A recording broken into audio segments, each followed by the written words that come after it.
Took the curtains down in my office about 6 months ago, and it's causing all sorts of lighting problems when I do these. Apologize for all the reflection. No, no worries.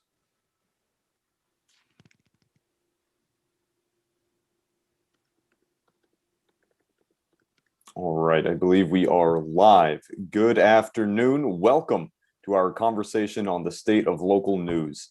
This event is sponsored by the Fitchburg State student newspaper, The Point, in partnership with the Harvard Press, Harvard, Massachusetts' independent newspaper.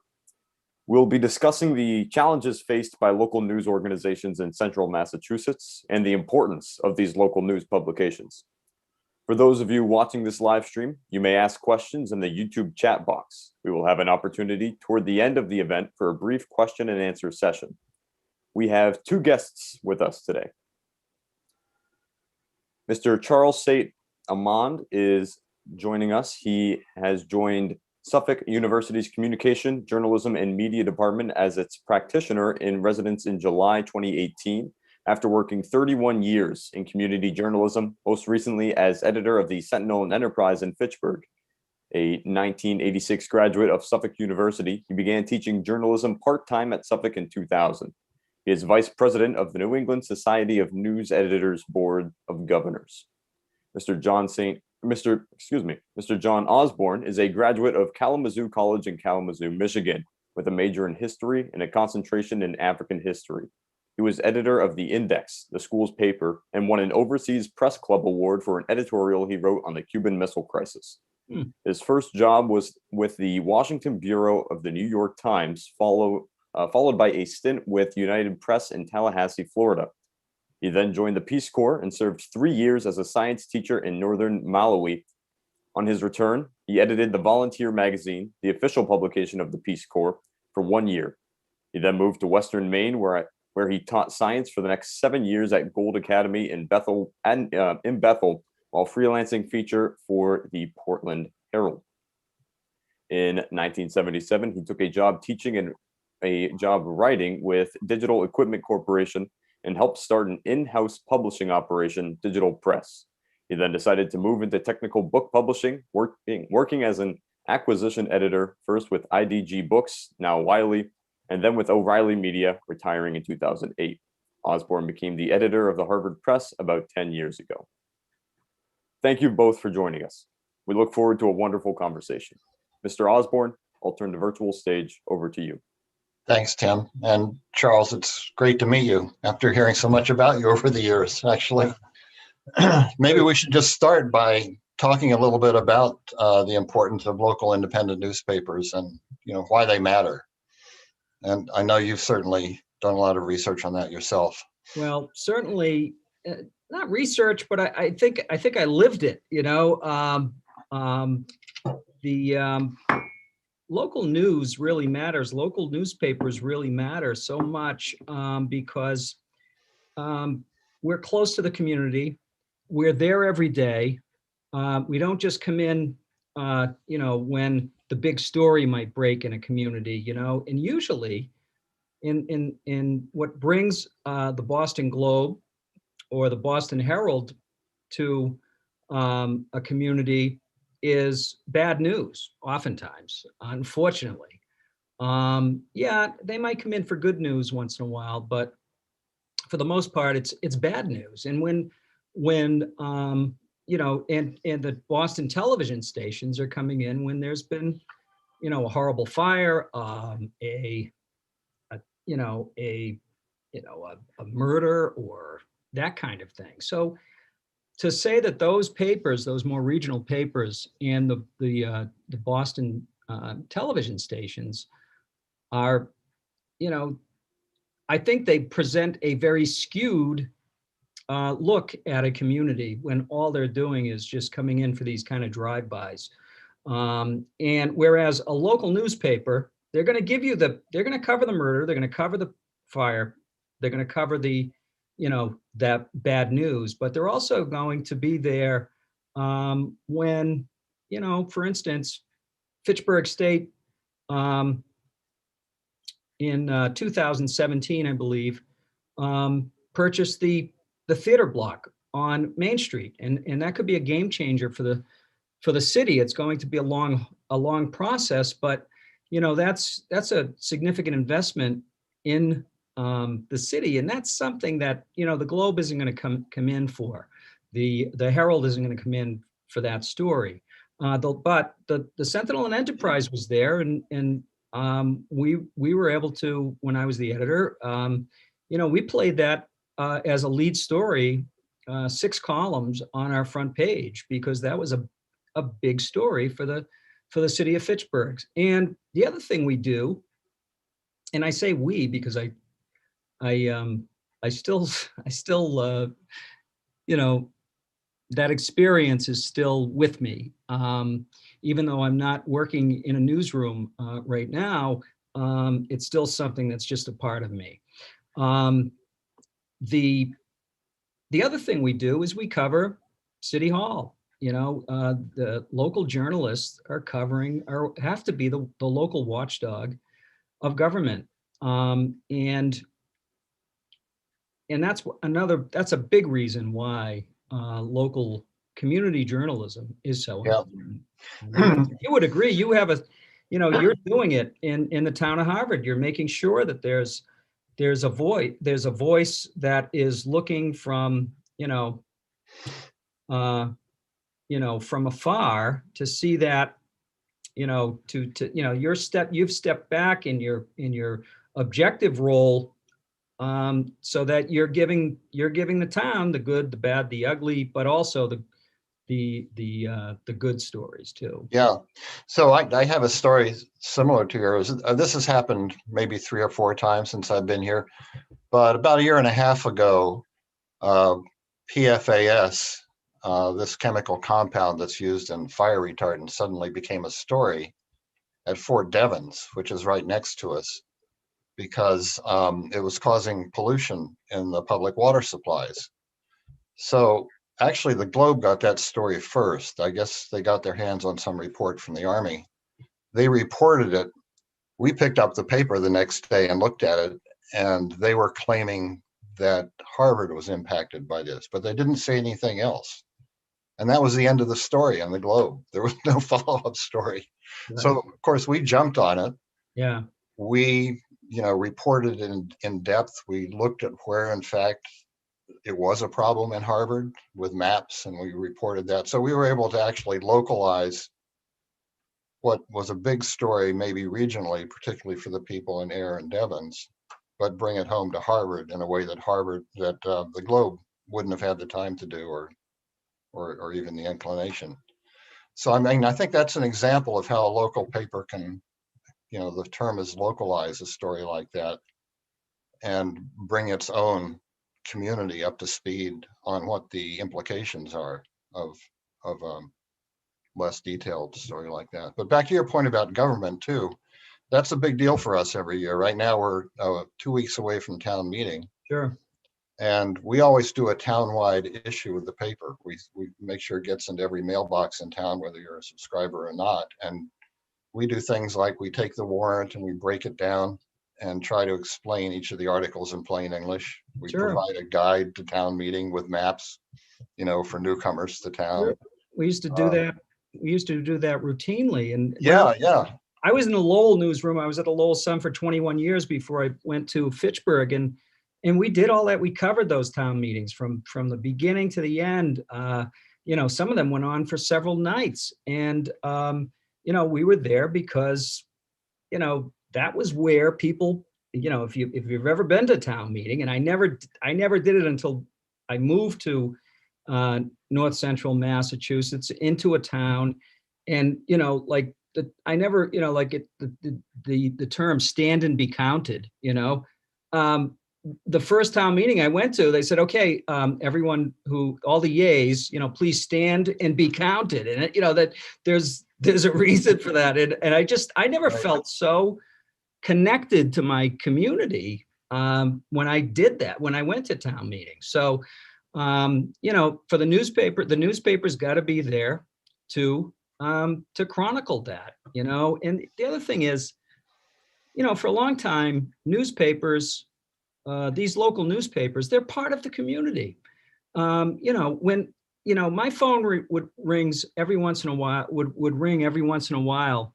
And it was someone looking for circulation because the paper didn't get to their doorstep, and when they Mhm. call, they don't say, I didn't get your paper. They say, I didn't get my paper. So there was almost a sense of ownership of that. I've paid for this, and they're part of that. They're supporting it. They're supporting that paper through their subscription. So when I'd get those calls, it was just a reminder. There's an audience out there, and it reminded me that about what we were there for. Right. And when there is no one covering, when there is no one left to cover the city government, that's a problem, because that means that there is no watchdog anymore. And for newspapers that have lost, that have closed down, it's an awful impact for the not only the people who are just used to getting that paper or used to going onto their website to get the local news. You just don't have that anymore. But also, there's no watchdog on government. There was actually a study a few years ago that showed, it was done by the University of Illinois at Chicago and Notre Dame, that found that in communities, they looked at communities that had lost newspapers, that no longer had a newspaper covering the government, the local government, that the borrowing costs of those communities actually went up. And the reason was because without the watchdog, going to city council meetings, going to those budget hearings, things like that, or covering the budget and what's in it, and how is it, compared to last year's budget. This is what local journalists do all the time. Without that, they were spending more. They were spending more, and because they were spending more, the bond rating agencies were giving them, were downgrading their bond ratings. And of course, your bond rating is important when you go to borrow, you do long-term borrowing. So their borrowing costs, because of their, spending more, they their bonding, their costs to go out to bond increased. So that is an indicator that when no one's watching, the government, does it it is basically, has free reign to do what it wants. And and it's not because we're it's not because those newspapers are are just there to be trouble. They're there to inform the public about that, and it's the public that gets riled up about these issues. So you always have 3 or 4 people who go to every town town meeting, okay, Mhm. or every city council meeting or selectmen's meeting. But most people don't have time for that. They relied on that local paper to do that. So it shows that these local newspapers really matter. Yeah. Um, Something that's always surprised me when I've thought about it is if you look at a small town like Harvard, we're population somewhere like 5,500, I think. That the complexity of the government's actually as complex as, say, Fitchburg, because you've got a planning board, you've got a school committee, you've got, the finance committee, you've got the select board, you've got town hall, got all the public safety places. I mean, all of these are part and parcel of the community. And you can have as extensive an array of beats as you might have at the Fitchburg Sentinel. And if you weren't covering all those areas, you'd be in the same situation as a city without a newspaper. If you're unable to cover the Board of Health on a regular basis or keep an eye on what they're doing, that's important information the community's missing out on. So it's a challenge for small town papers like ours to provide that breadth of coverage. But I'm guessing it's even worse now in a place like Fitchburg. It's tough because, fortunately, there's still a newspaper in Fitchburg and covering Fitchburg and Leominster. Okay. But that staff that's covering the newsroom has just become so small. When I became editor of the Sentinel and Enterprise in 2010, we had 12 FTEs, full-time equivalents. Wow. And we used a number of correspondents as well, both for sports, for arts and entertainment, and for news.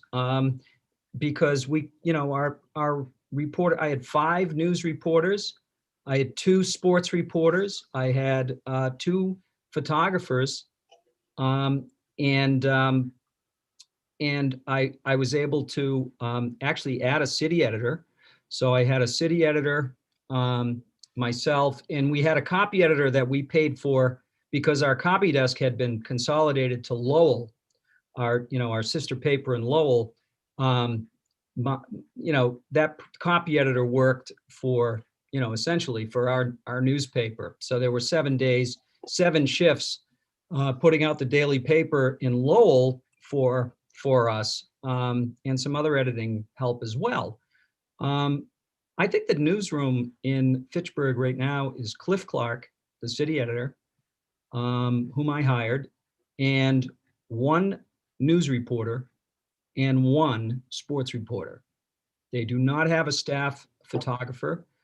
They might get help from the Lowell newsroom once in a while for that. And they've one of the photographers that they had laid off now is working kind of freelance for the paper. So that is a serious decline in the number of bodies you have to cover local news. And we didn't just cover Fitchburg and Leominster. We covered Lunenburg and Ashburnham and Westminster, and and so what happens is Cliff Clark's day, he has to decide. It used to be, I used to joke when I was the city editor in Lowell, I used to joke that, I used to feel like we were struggling. We had like 60 people in the newsroom at that time, I think, maybe a little bit less than that. We had 60 people in the newsroom, and it always seems like we had too many stories. Not enough reporters. Okay. Yeah. And it gets to the point where now you have 3 stories. You got to pick one of those stories that the reporter is going to work on. So it's the idea of there are many of these small newspapers. Their staffs have been gutted, and that's had a tremendous impact on what it can actually cover in the community. Yeah. Well, we were talking last night about the fact that when you look around, it doesn't appear as though we're living in a news desert out in central Massachusetts. You look around and there are papers covering every town, but maybe we should talk a little bit about what that coverage, what the difference is between a community independent paper, say like the Groton Herald or the Harvard Press, versus a paper that's consolidated a number of local papers and attempting to cover an area that was covered by independent papers before. That consolidation has happened a lot.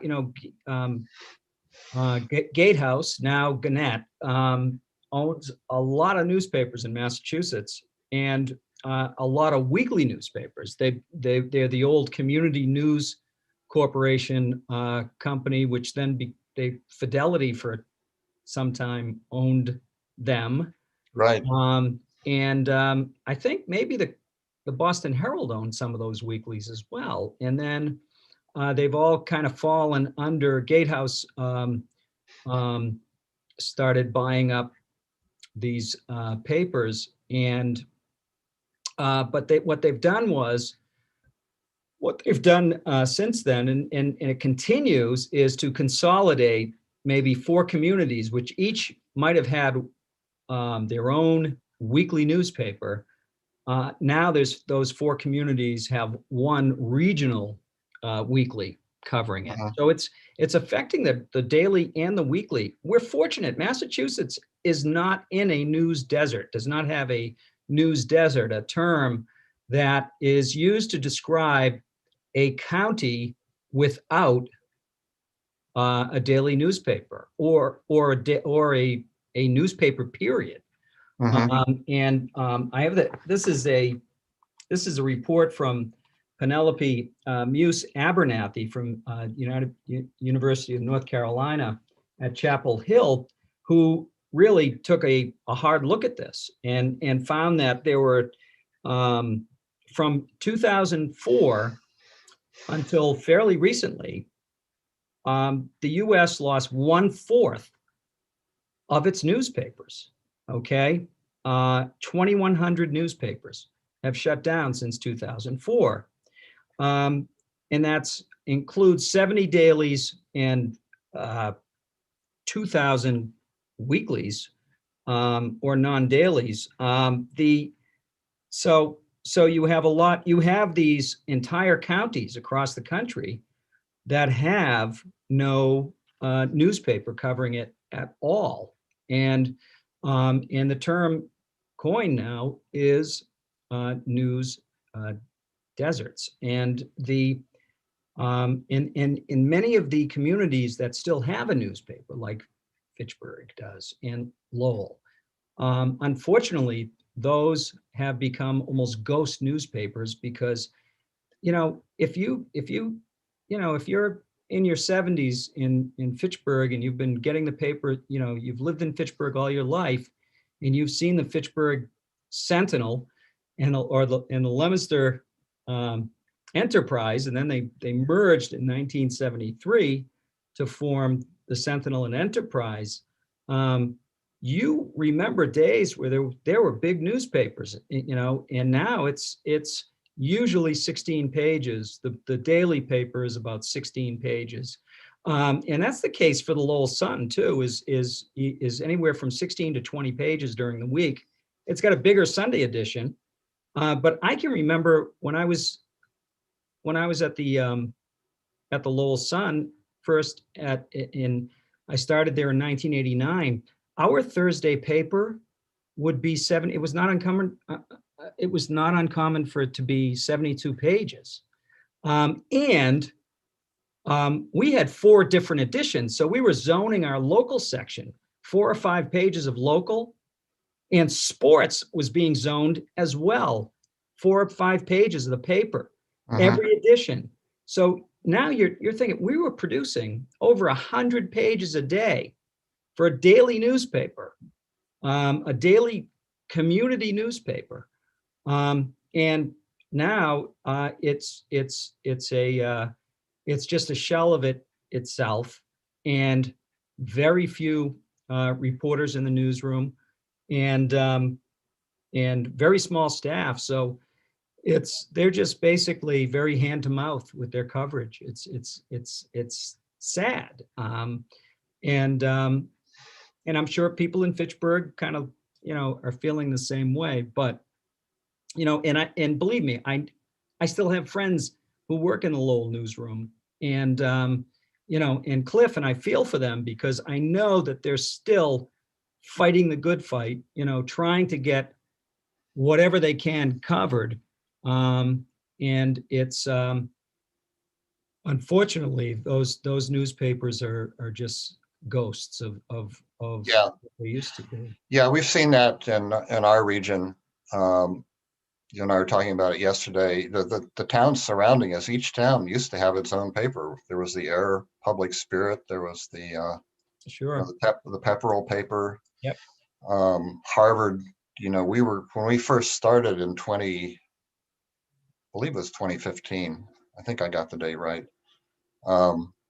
We had two other papers we were competing against for the Harvard market.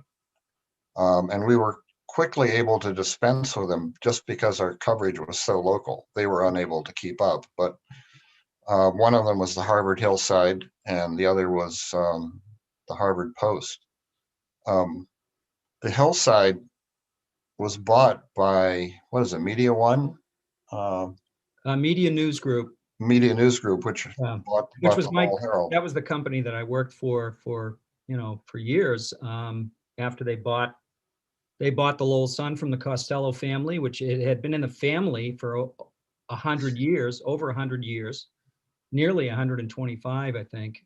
Yeah, And suddenly now they're under corporate ownership in 1997. Corporate ownership, very much more bottom line conscious. And they trimmed this. The first thing they did was trim the staff. They trimmed those 4 editions into 1 edition. I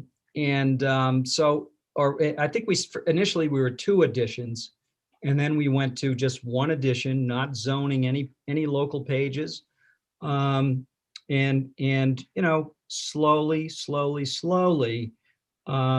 our news staff got smaller and smaller and smaller. yeah, The big problem with local newspapers, we thought we would survive, really, because we gave readers something that we knew the Globe could never compete with us on, that because we're there every day, we're in the community.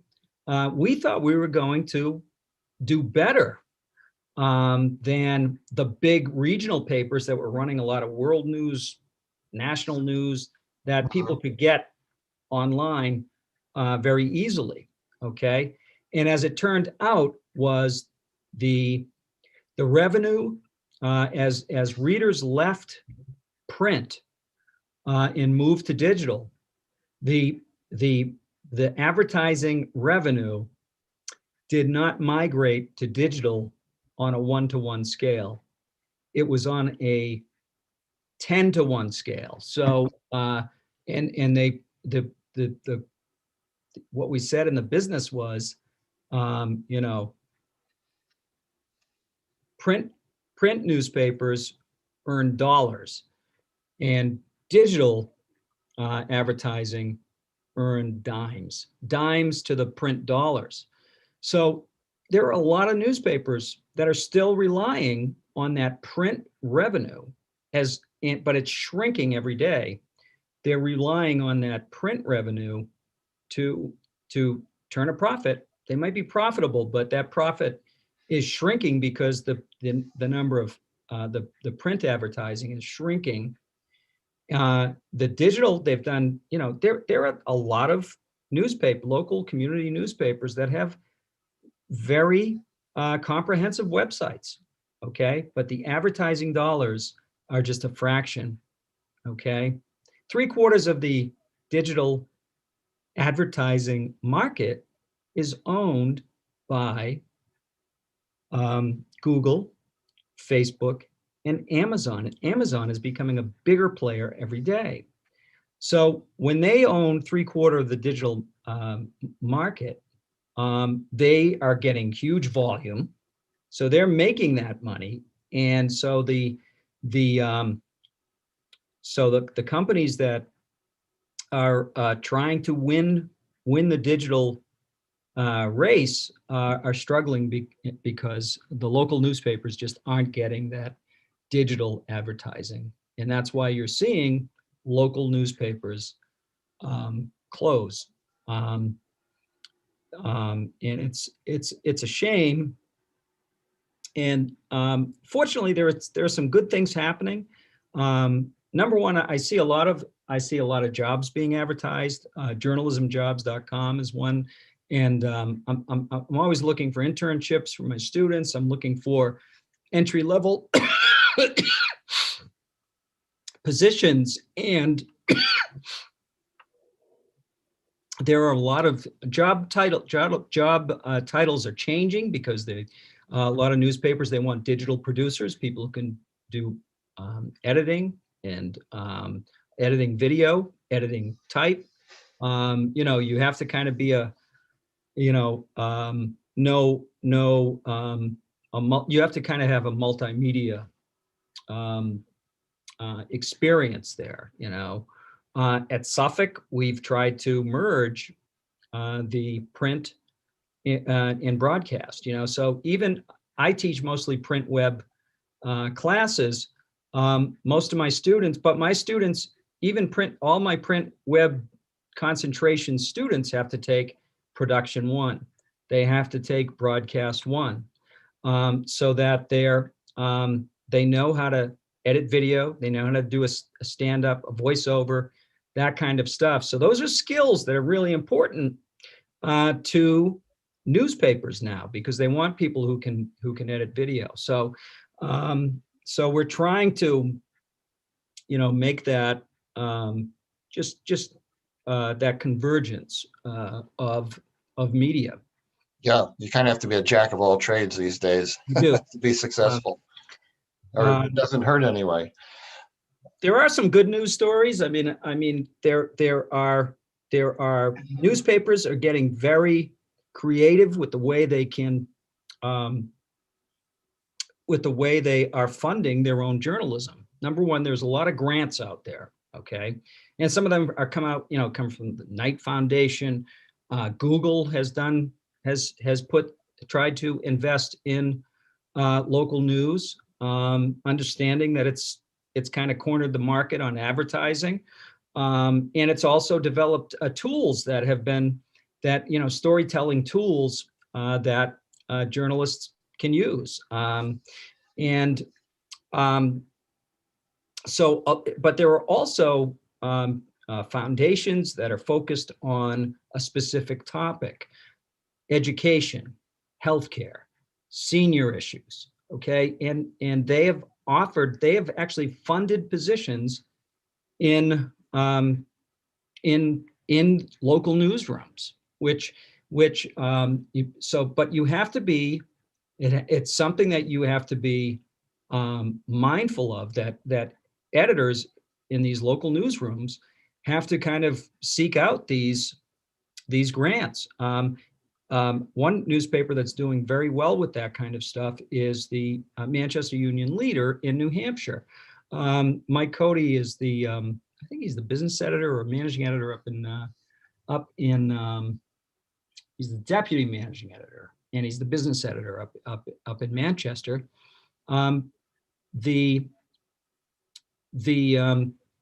They've done some senior reporting, some healthcare reporting through grants, and there's no, you say, well, that's a conflict, but the foundations do not tell the news organization what to cover, so long as they're covering that reporter in the newsroom is covering healthcare. They don't care what. There's no kind of a conflict there. They're not demanding that they cover, their companies or anything like that. It is basically because they know that these are issues that need to be covered more.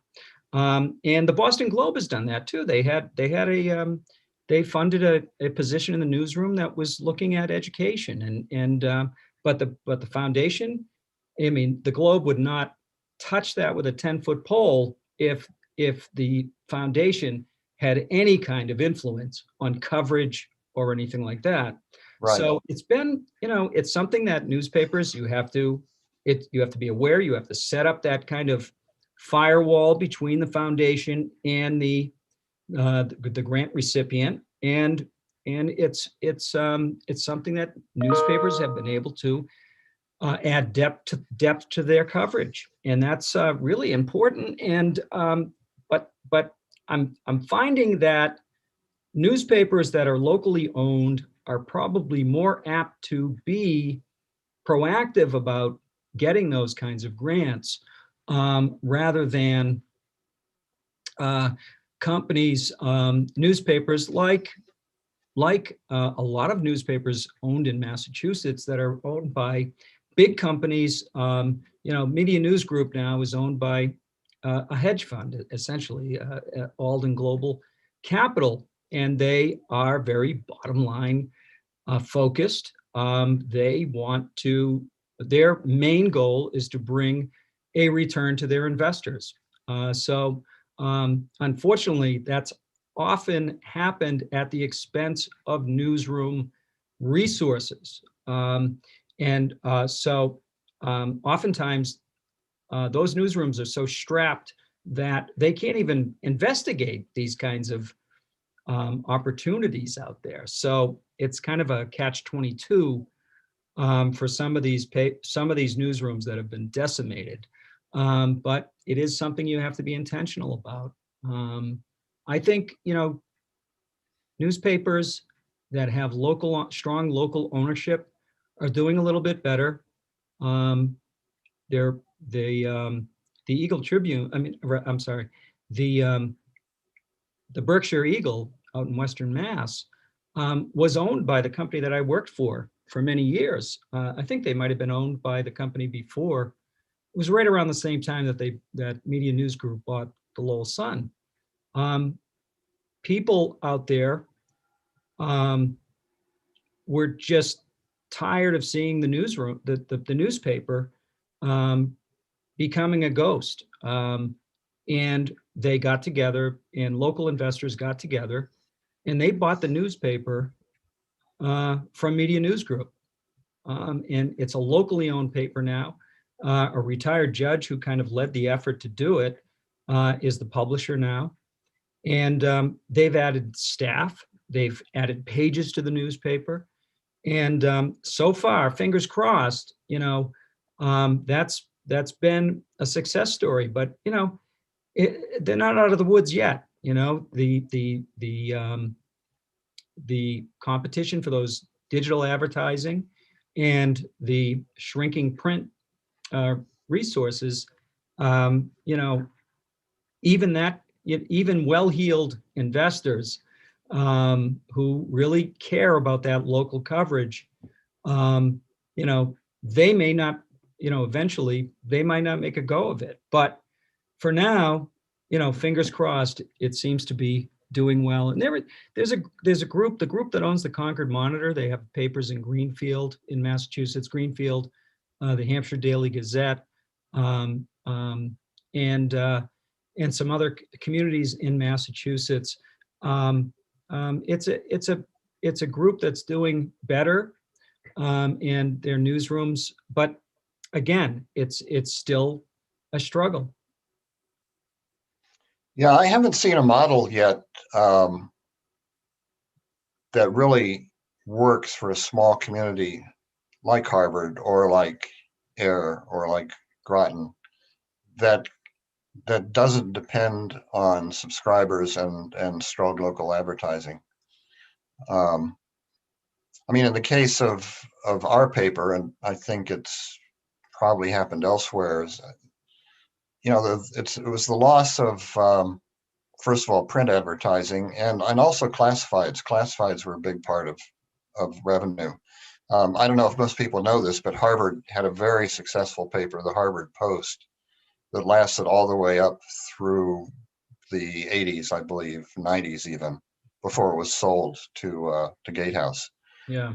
And what happened is when Gatehouse took it over, Harvard lost all of its local coverage. There was basically no coverage of town government or any of the things people were used to. So a group of people in town did get together, raise money, and established what's now the Harvard Press. And that was all done with community initiative. But when I go back and I look at the old Harvard Post, there'd be a full page and a half of classifieds, for example. Yeah. And that's just not there anymore. We maybe have a half a page at every issue at maximum. And then we're lucky to have, very local advertisers who want to support the paper, particularly real estate agents. Yeah.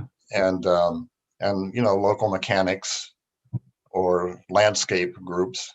We really depend on those people. Yeah. Plus, we've established a new kind of subscriber. We're sort of moving towards the public media model, where we now have a sustaining membership, where we ask people rather than paying the normal, I think $50 a year subscription, we asked them to double that and become a sustaining member. And that's helped quite a bit, but we're still heavily dependent on advertising. We don't really have, if that went away, we'd be in trouble. Oh, absolutely. I mean, I can remember when the Sun had 10, 11, 12 pages of classified advertising every day, Yeah. and significantly more on Sundays. There, other things that that we can look at that are and again, there's no magic bullet. There's nothing there's no. Some people think, and these guys, McChesney and Nichols, wrote this book, The Death and Life of American Journalism. They're suggesting that what's going to save journalism, local journalism, okay, is heavy subsidies by the government, basically like an NPR model for these local newspapers, okay? But here's the problem. This book was written in 2010, okay? So that shows you where it's going Right. At this point. But, the representative from Marblehead brought this up a couple of years ago, trying to create a task force that would look at local journalism.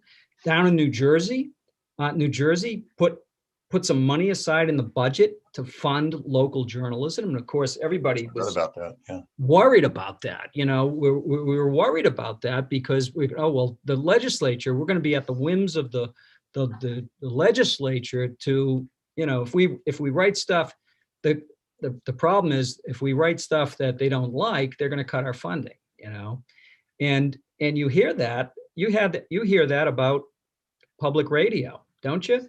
They're saying, why are we funding public radio? Conservatives might be, up in arms about that. I would have to say that there's not a political climate right now in Washington to say yes, but that was how newspapers started in the early days of McChesney and Nichols point that out, that they were heavily subsidized. Newspapers were heavily subsidized for their postage. They were able to distribute their papers because the government would pay for it, and the government would pay for it because the founders believed. I mean, they put it in the Bill of Rights, the First Amendment to the Constitution. Okay, they believed in a free press as essential to the democracy. So so they're saying this was how these newspapers started, more than 200 years ago, and this could help sustain them. But I just don't see the climate right now. I don't know if you saw it. There was a news item this morning. It might have been in the Columbia Journalism Review newsletter. There's some senator who's urging Biden to make funding for newspapers part of the infrastructure bill, arguing that it's essential to it's part of our democratic infrastructure to have functioning local papers. Of course, I doubt it's going to get very far, but it's an interesting thought. Right. The Republicans have enough problems with that infrastructure bill to begin with, without adding newspapers to the mix. Another good thing is Charlie Sennett's Report for America, right? Funding basically a nonprofit to put reporters in newsrooms across America that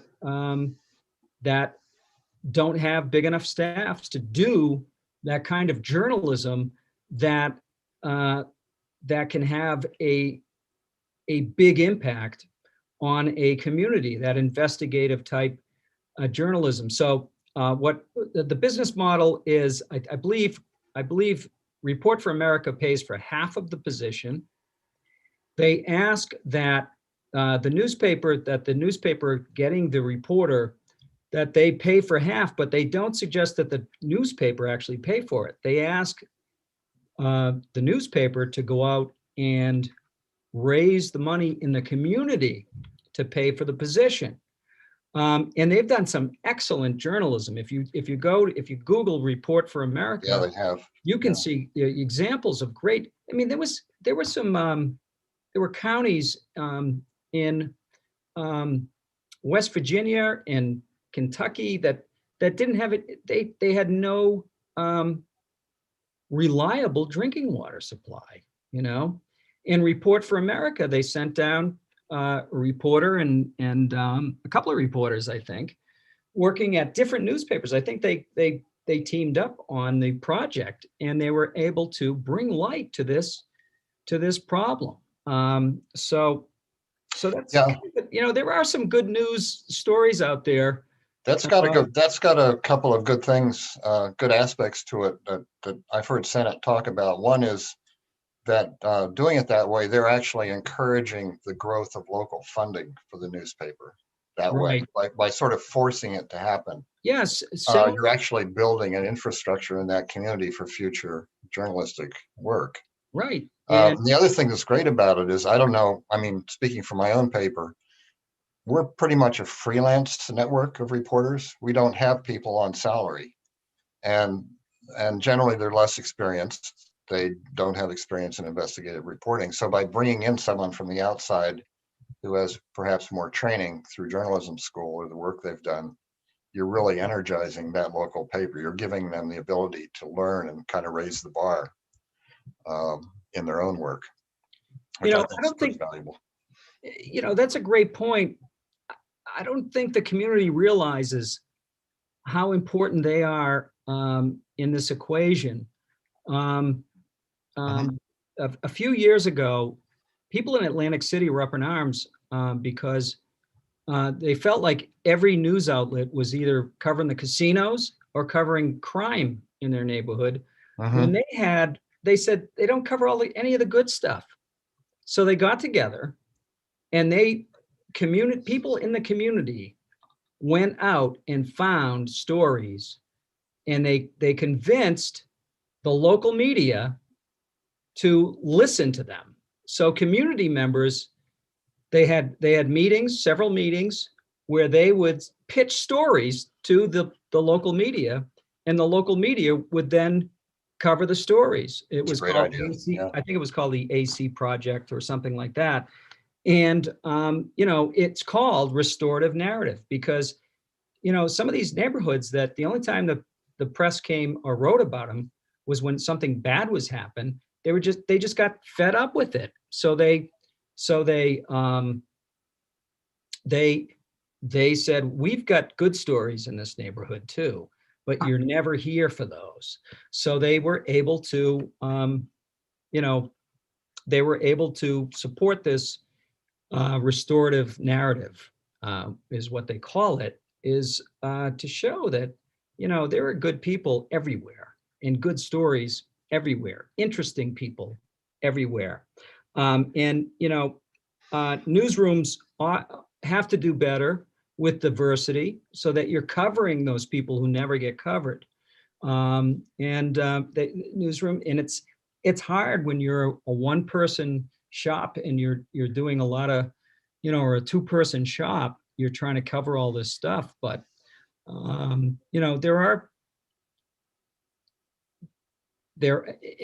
unfortunately, I think when your newsroom is so pressed for resources, those stories aren't getting covered. That should be. That can be. They take time.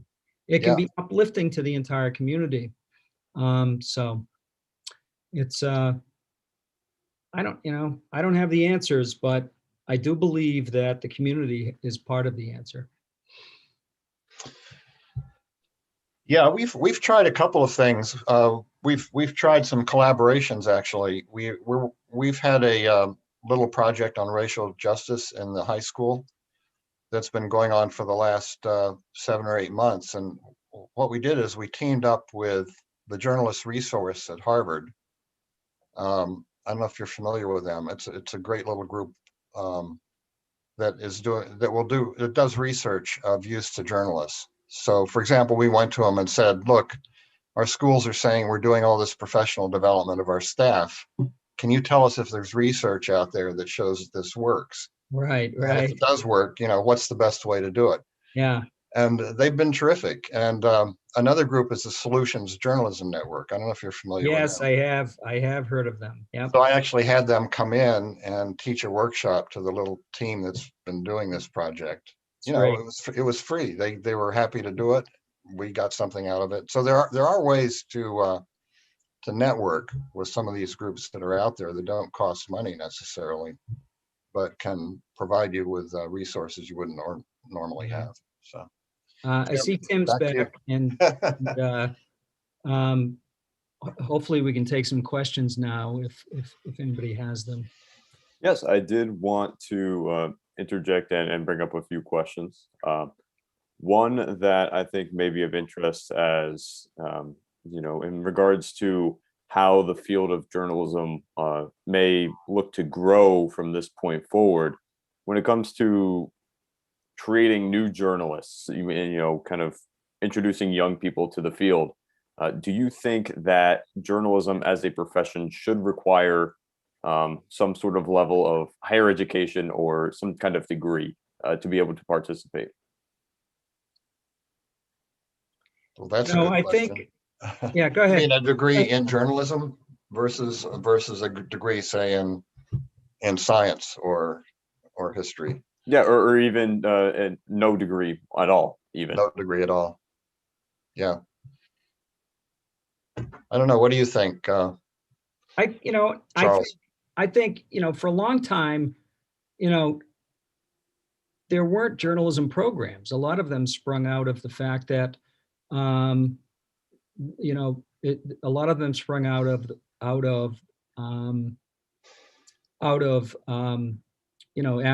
after Watergate. Woodward and Bernstein were great for, everybody wanted to be a journalist. You took down a president, a corrupt president, and the interest in journalism, in a lot of these schools grew out of that. But a lot of people who got into journalism, studied something else. They were history majors. They were political science majors, government majors, things like that. One of the best reporters I ever worked with, period, was Glenn Johnson, and he didn't major in journalism. He went to Lawrence in Wisconsin, and we worked together at the Salem Evening News, and then we worked together at the Lowell Sun. He went on to AP and to the Boston Globe, and he kind of went a couple of different stints at AP and the Boston Globe, and then he went to go work for John Kerry when he became the Secretary of State. So he just had a big world view, and he was an excellent reporter. He did have a college education, but I think that experience matters. I think experience matters. You might not have a degree, but if you've been writing for the local paper, you start writing for the local paper, you can that experience can be more valuable than the degree in some instances. But I would say it's rare. But I know, a guy who went on to work for the Lowell Sun, had a high school education, went to work for the Lowell Sun, rose up to managing editor, became the general manager, and was the publisher of the newspaper. As far as I know, he did not have a college degree, but he had that experience, and he was, he was very much, he got that experience writing at the paper. So a lot of it is experience. I think a lot of it can be taught. I mean, I loved, studying journalism here at Suffolk University, and I was fortunate to graduate when there were a lot of jobs, and I worked in some really good local community newsrooms, but I absolutely used everything that I learned at Suffolk. I leveraged everything I learned at Suffolk to have a 30 plus year career in journalism. So I'm grateful for that. Yeah. I don't know how much things have changed. When I got into journalism in the late 60s, it was easy to get jobs when I look back on it. I think it's much tougher now. It is. People are looking for more, even academic background. But I was reporting Florida politics. I didn't know anything about Florida politics, my first job, but I read and I talked to lots of people and I made sure I became a master of the topic as quickly as possible. And I think, that's important to have that attitude when you step into a beat, your first beat or your first set of assignments is, really work hard, be passionate about it, build up your clip file. Absolutely. So yeah, I would argue for experience too. I mean, I learned more about writing my first year from a tough copy editor than I ever learned in college. And I'll tell you this, getting an internship is really important. By the time we would hire people right out of college. But I wanted to see that internship. I wanted to see real clips, not school papers written for classes. I wanted to see that work product of an internship, some newsroom experience, working alongside experienced journalists. That was always a must. And for the kids that had the internship were the ones who got the interviews. And then just to kind of to build on this conversation we're having about, trying to bring in a younger audience to this industry, do either of you feel that journalism or First Amendment rights should be a required course at any point during somebody's education? Yeah, yeah. I'd do it more broadly than that. I think some sort of media literacy would be useful, but yeah, and we have those. I talk about the law. I don't teach media law here, but every student has to take media law. I wish they still had the history of journalism class that I had to take 30x years ago, and so that you get a little bit of the history of what how these newspapers became. And but in every one of my classes we talk about ethics, we talk about we go over the law, we talk about the open meeting law, access to government, that kind of thing. It's I think that kind of stuff is essential. It's good to have a kind of a working knowledge of that before you go into a newsroom. Yeah, it's interesting. Poynter now actually has a course I was looking at the other day. Have you seen it? I have. Their readiness certificate. Yeah. It's a little bit uneven, but yeah, they do cover ethics and media law. And I'm finding, I would really like interns to come in with some knowledge of that rather than have to teach it myself. I point my students to Poynter all the time because they do such great, they're covering the industry. And it's they've been really taking account of all of the job losses, and during the COVID pandemic has been decimating some of these news operations too. So it's really it's added insult to injury, so to speak. Yeah. All right. And so I think with that, I would like to thank you both for being a part of our conversation here today. John Osborne and Charles St. Amand, thank you so much. I hope that we're able to have more conversations like this in the future, taking a look at where things currently stand and sort of the trajectory to where they are heading. I want to note for those watching that this will be available as well after the fact on YouTube. This is a recorded session, so you can go back to the Point the Fitchburg State student newspaper, The Point's YouTube page at any time to view this event again.